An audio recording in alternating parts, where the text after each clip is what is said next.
Dawn is beginning to break over a parking lot in central Juarez. Here, dozens of workers are preparing to transport 23 caskets to the Juarez airport. 19.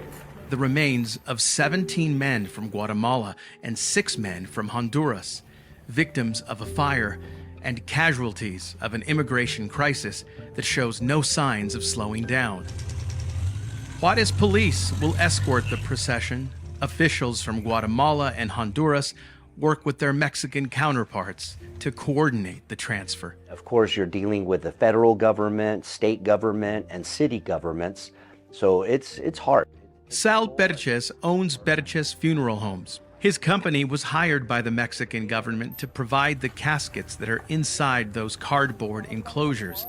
Berches also provided the 4 vans and 6 hearses that transported the 23 victims. They're casketed. We did buy them clothing because they didn't have clothes. And we told the consulate that we would take care of that because you need to, send them off in a dignified way. It takes about 20 minutes to travel from the funeral home to the airport. Reporters get video of the event, another chapter in this city's ongoing struggles to cope with a crush of mostly Central American migrants who wait in Juarez for a chance to enter the U.S. La gente que se murió estaban trabajando y lo agarraron y ahí los quemaron prácticamente. Near downtown Juarez, I speak to a Venezuelan migrant who didn't want to give me his name. He said today's procession won't change much when it comes to how migrants are treated by authorities in Juarez.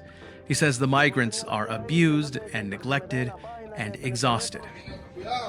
Back at the airport, after an hour of paperwork and waiting, the remains of the victims are lifted onto the Mexican military plane that's making the flight to Guatemala.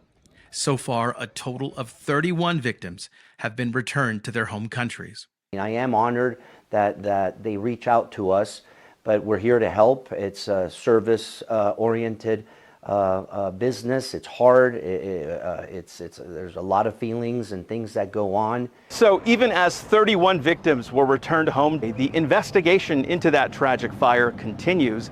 A total of 6 people have been detained in connection to that fire, and 23 migrants remain hospitalized. Reporting from Ciudad Juarez, Robert Holguin, KFOX 14.